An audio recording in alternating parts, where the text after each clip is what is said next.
Should music artists use Tunecore or Distrokid to upload their music to all the streaming stores online? We're going to go over that in today's video. What's up, guys? This is Omari with No Nonsense Music Marketing. If you're not subscribed already, hit that subscribe button, hit the notification bell so you get updates on every new video, and hit the like button so that you help us in this algorithm and get this information out to more artists who need help. All right, so jumping right into it. What is the difference between Distrokid and Tunecore? So this is going to be an unbiased review. Why? Because we're affiliates for both of them, and they both pay us, so we don't have really anything to hide.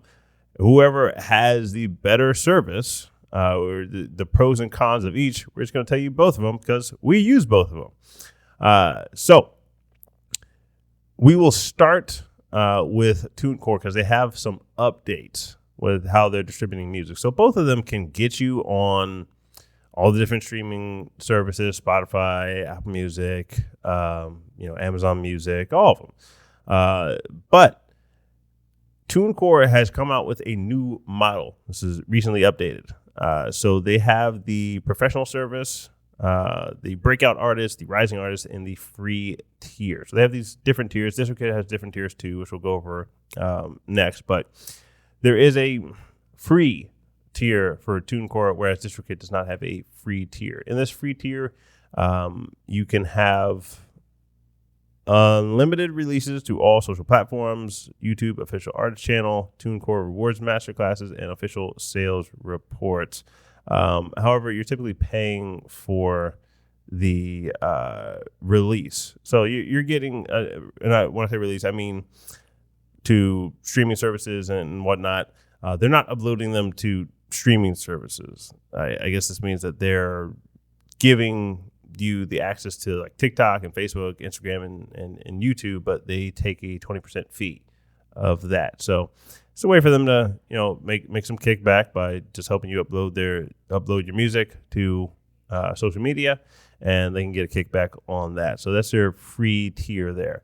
The rising artist tier is $15 a year, and you do get releases to the streaming services there, but it doesn't come with a lot of the benefits that will be in the breakout artist and the professional. So added benefits to the free tiers: you can schedule your own release date. You have unlimited releases to all digital stores, Spotify and Amazon Music, and that.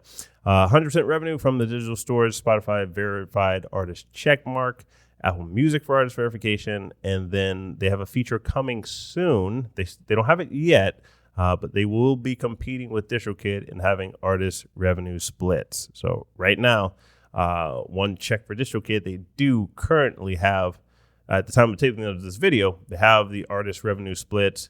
It's very easy. You just go in there, you put in somebody's email address, their email address associated with the Distrokid account, and they can get the split. You can split percentages with band members, with management, producers, all that stuff, songwriters. You can split it right inside of Distrokid for your streaming revenue, and it's very, very easy. It's a good system, so that is a good thing they have.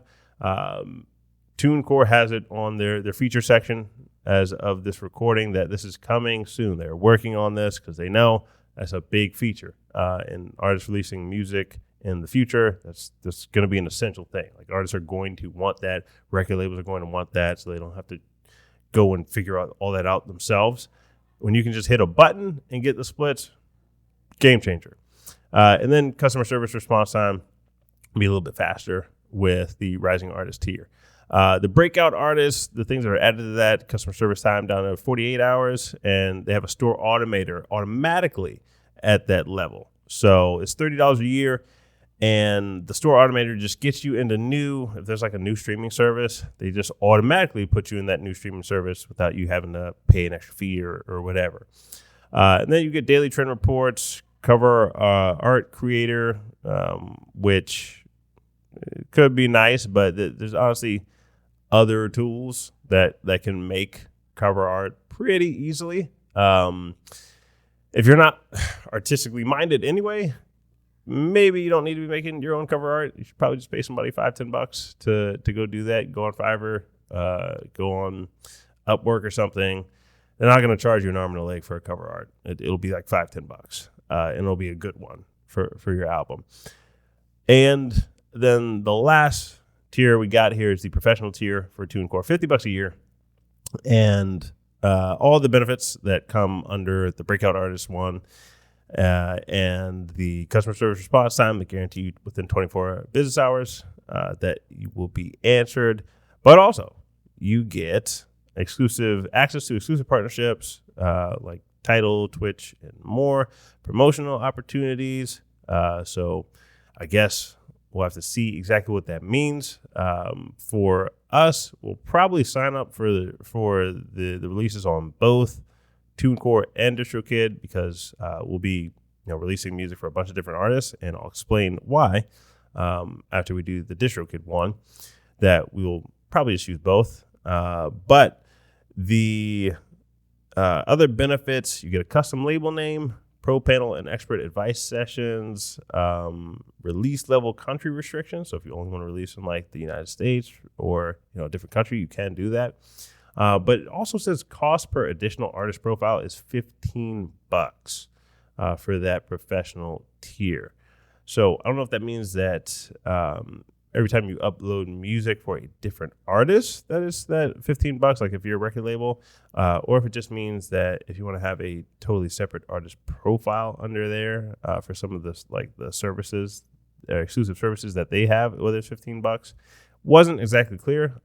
They should probably have a little question mark button and explanation next to that one just to explain it more. But that is the new structure of Tunecore. So the sooner they can come out with the biggest one there, honestly, is that artist revenue splits. They say it's coming soon. The faster they can do that, the better off for them. They probably have a lot of music that they have to backlog with that. It's easier to build that from the start and roll that out versus having to go back and do that for everything, which is like why Spotify's would be so slow in coming up with new changes versus a new music service can just implement that right from the beginning. But that's Tunecore. So what is Distrokid? How is Distrokid better, worse? What are some of the differences? So Distrokid has 3 different tiers. One's going to be your $20 a year, which is your musician, which you can upload unlimited songs, unlimited lyrics, Spotify verified checkmark, and collect earnings from royalty splits. So the royalty splits are they're available for every tier here, but this is only for one artist.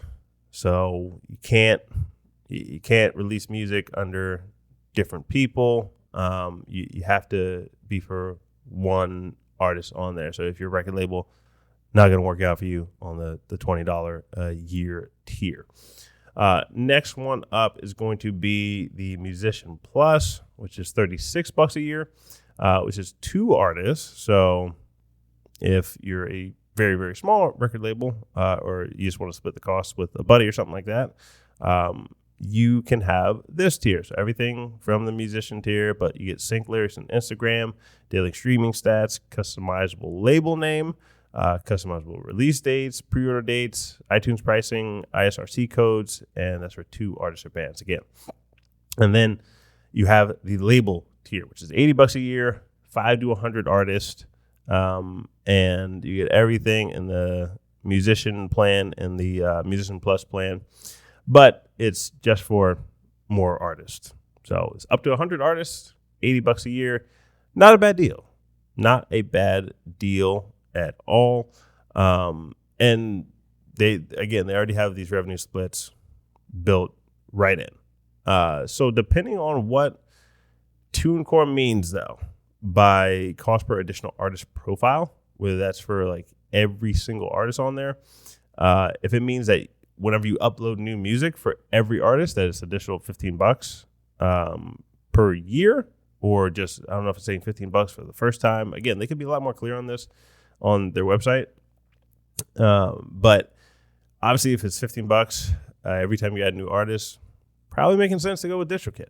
Probably making sense that the $80 a year for 100 artists, it's a good deal. Good deal, to be honest with you. Now, some of the extras you get charged with Distrokid. So that store automator, for example, that Tunecore saying you get automatically, Distrokid does charge that extra. So it's like an upsell. It's if you really don't care about all the other services that are coming out, even something like maybe the Web3 services they might have integration with, then Distrokid can be fine. And you don't have to pay that extra fee to get on new stores. You can just upload to the current stores and, you can be fine with that. They also do charge extra on Distrokid for if you want your song to be searchable with Shazam, or if you want, it's called Leave a Legacy, which means even if your account lapses, then the songs stay up. That's an extra fee on Distrokid. It's a one-time fee, but it's an extra fee. I didn't see anything on here exactly that for Tunecore that says that they have that option and it wouldn't be an upsell, but we'll see. It looks like it's still being built out. They're still building out the revenue splits. So we'll see if they come up with some competition for that.